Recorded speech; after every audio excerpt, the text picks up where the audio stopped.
করে গাড়ির চাবি নিতে বারণ করলে? হ্যাঁ, আমি তোমাকে জিজ্ঞাসা করেছি তুমি কি করে ওকে গাড়ির চাবি নিতে বারণ করলে?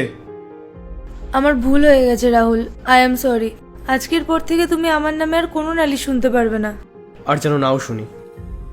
ও শুধু তোমার দেওর না, ও তোমার ছোট ভাইয়ের মতো। আর ছোট বৌমা, ও তোমার ছোট বোনের মতো। বুঝতে পেরেছ?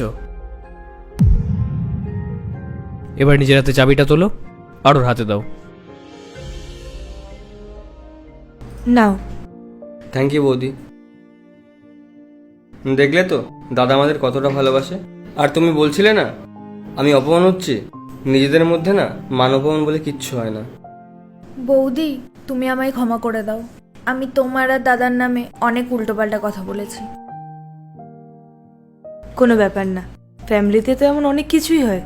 তুমি কিছু মনে করো না প্লিজ। ভাই, তুই এখানে যাচ্ছিলিস যা।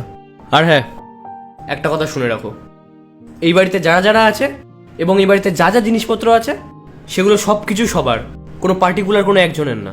আর আজকের পর থেকে কারোর জন্য এইটা না মনে হয় যে এইটা আমার ওইটা ওর। বুঝতে পেরেছো?